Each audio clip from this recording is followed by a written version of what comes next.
Good morning and welcome to Radio Friends on this Friday, September the 17th. I want to introduce you to Brittany Whitley. Good to have you here, Brittany. Thanks, Paul. And you are here from the Most Policy Initiative.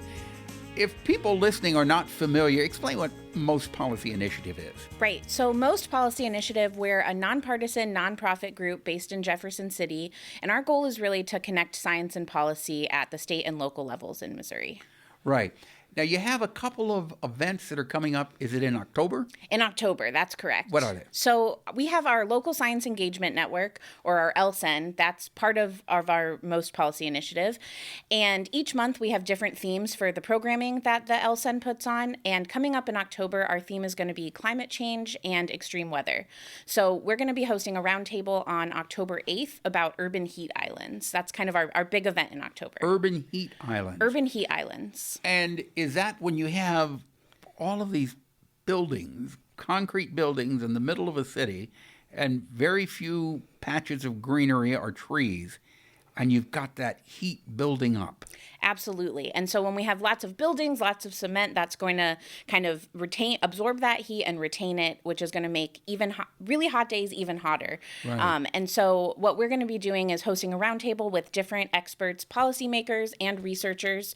So there's a researcher at UMKC, Dr. Feng Peng Sun, and he's actually been going around and measuring temperatures throughout the city of Kansas City and figuring out how those temperatures vary based on kind of the surrounding areas and how much green's around. You know, people can do the experiment themselves. You're walking down a sidewalk, a concrete sidewalk, step off that sidewalk and onto the green grass and are under a tree, and the temperature immediately drops. There's a big difference, and it shows why we should be protecting our environment. Yeah, I think that there's a few different kind of perspectives that we want to bring to this conversation. One of them is health. So people who are in these urban heat islands are potentially more likely to experience some of these heat-related illnesses. So exhaustion and problems that come along with that. And then, yes, also thinking about what this means for kind of urban planning, Right. the trees that we have that are lining our streets and things like that. You know, and I know you're nonpartisan, but when you talk about climate change, you've got climate change deniers out there. How do you deal with that? Yeah, so we, like you mentioned, we're extremely nonpartisan, so we're not trying to tell lawmakers what to do, but we are trying to bring science into the conversation. So the LSEN does this a couple different ways. We try to have local experts write what we call community science notes, and these are these short policy briefs that kind of highlight the science behind these different things. Okay. So rather than say, here's what you need to do to fix this, and if you don't do this specific thing, then you're failing, we say, here's the science in this issue, and here's kind of ways to engage. Got it. Are most lawmakers, are they receptive? What we found with our fellows program, kind of the other arm of Most, is that people are receptive to this approach of kind of not telling them what to do.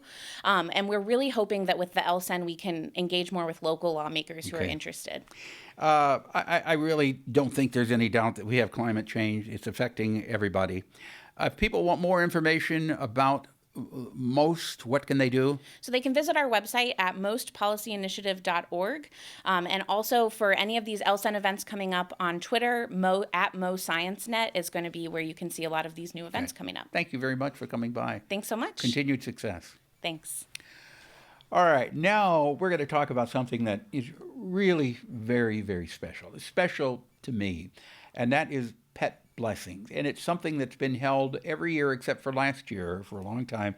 And my friend and my veterinarian from Horton's Animal Northeast, Michelle Marshall, is with us today. Good to have you here, Dr. Marshall. Thank you, Paul. And I say that sincerely. This woman has a very special way with animals. I have never met anybody that just like you that has such a unique touch with all the animals that we've brought in there.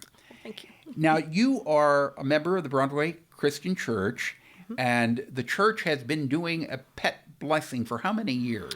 This is our 10th year, so 10 out of the past 11 years. Yes. If you are a pet lover and you care about your animals, you really want to go to this because it's a beautiful afternoon, and then you pay tribute to the animals who have already crossed the Rainbow Bridge. Are you doing that again this year? Yes, we are.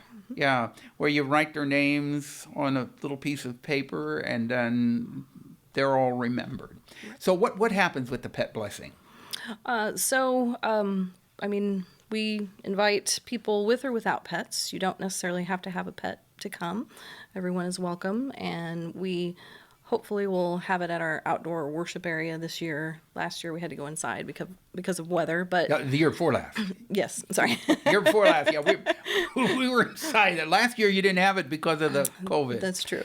But you have a nice area outside on the lawn there under the trees at the Broadway Christian Church, and you just hold your pets on your lap or on your leash, and the minister comes by and dispenses a blessing on them. That's right. Yes, and we have treats for people and pets, and everybody can stay and visit before and after the service, and so there's singing and the pet blessing and the memorial time, and then this year Julia Hall, who is the executive director of Second Chance, is going to come and give us a little update on how things are going with rescue organizations and Second Chance in particular, and maybe bring a few pets of theirs as well. Okay. All right. So that sounds good. The date is September 19th. That's this coming Sunday, September the 19th at 3 p.m. 3 p.m.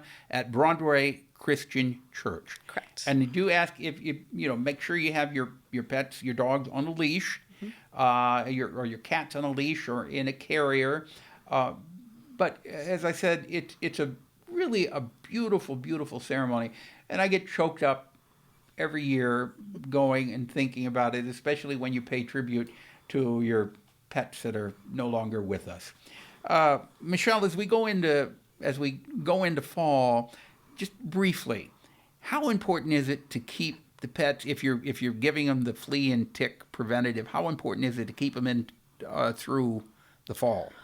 It's very important, especially as our weather seems to be staying warmer later in the year. We're definitely seeing fleas and ticks well into November, December.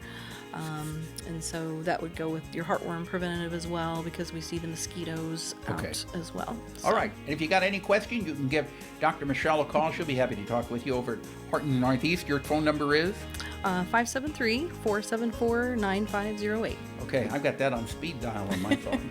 Thank you, Michelle. Pleasure having you here. Thank you so much. Bye-bye.